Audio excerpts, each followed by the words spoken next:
I think today doing research, living in a world of research means being concerned with impact.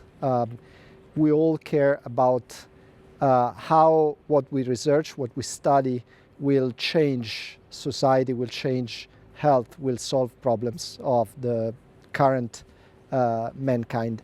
And one way to do that is to be able to address the issues of intellectual property, because what we typically do is subject to intellectual property protection. Intellectual property protection is a way to have recognition of what we have done and a tool to transfer what we have done to productive uses. So it's necessary to take some basic steps to achieve those results.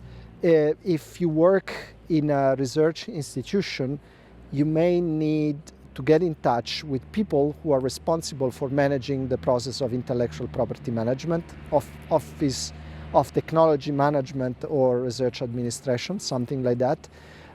They are technical people, very skilled, that can give you an indication of the steps to be taken.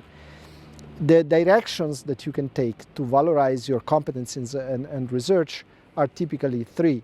Liaise with industries through research contracts, out-license intellectual property, or create spin-off companies that are in charge of exploiting the results of your research. These are the typical steps. There are many challenges to deal with.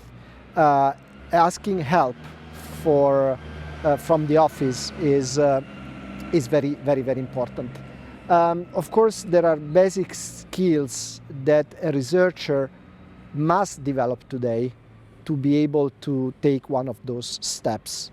And those skills relate to basic knowledge of the way the intellectual property system works, what can be done, what should be avoided. One of the most important things I believe is to realize that the system has some rules that must be made consistent with the rules of science.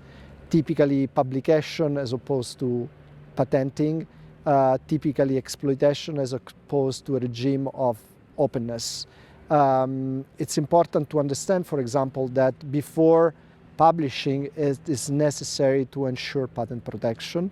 There is no inconsistency between the two activities, but doing publication before patenting basically means destroying what we call the novelty of the invention. So it has to be done the other way around. And we have to know that owning intellectual property rights does not necessarily mean that you are excluding others. There are ways to use intellectual property to include others, to create platforms, to share knowledge in a very open way. If you don't know the details, if you know the way the system works, it's difficult to enact these kind of strategies that reconcile the need of control with the need of openness and sharing. The challenges are that if you don't know the system, how the system works, and if you are not supported by an office, you can make mistakes that basically make your profile less attractive on the market. Companies that cannot rely on your ability to handle research results will probably not consider you a professional that is worth support and trust in terms of research activities. Investors that see your spin-off company that is not taking care of intellectual property probably will be less available to provide funding, and companies that do not see the protection of intellectual property would be reluctant to take licenses. So doing the right things in the right way is the best way to create impact and make sure that your profile receives appreciation on the market.